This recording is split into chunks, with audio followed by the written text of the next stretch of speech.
Salut à tous, j'espère que vous allez bien. Bienvenue à ceux-là qui sont nouveaux sur la chaîne. Surtout, n'hésitez pas à vous abonner et à liker. Aujourd'hui, on va parler de la Cour internationale de justice. Alors, quel est son historique, quelle est sa composition et surtout ses attributions? Top, c'est parti. L'historique et la présentation de la Cour internationale de justice. Déjà, il faut savoir que c'est le principal organe judiciaire des Nations Unies, créé en juin 1945, suite à la création de l'ONU, pour remplacer la CPGI, qui est la Cour pénale de justice internationale.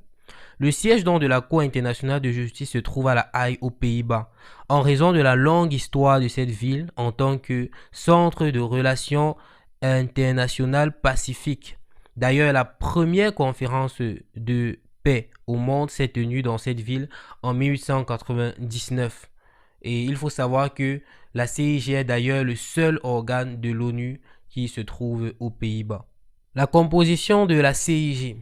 Elle est composée de 15 juges élus pour un mandat de 9 ans par un système de double scrutin à la fois par l'Assemblée générale de l'ONU et par le Conseil de sécurité.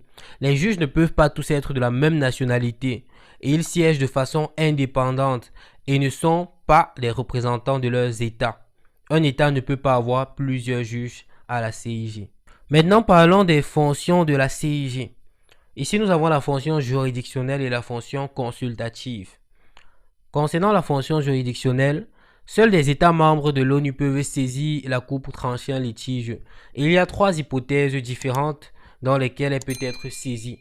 Premièrement, nous avons la signature d'un compromis par les États partis au litige. En effet, ici, 2 États sont en conflit. Ils décident de soumettre spécifiquement ce conflit à la Cour.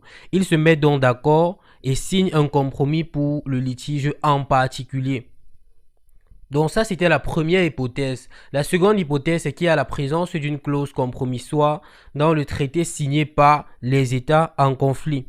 Et dans la troisième hypothèse, ici, les 2 États qui sont en conflit ont procédé à des déclarations par lesquelles chacun des États a exprimé le souhait de se soumettre à la Cour internationale de justice en cas de litige avec l'autre État.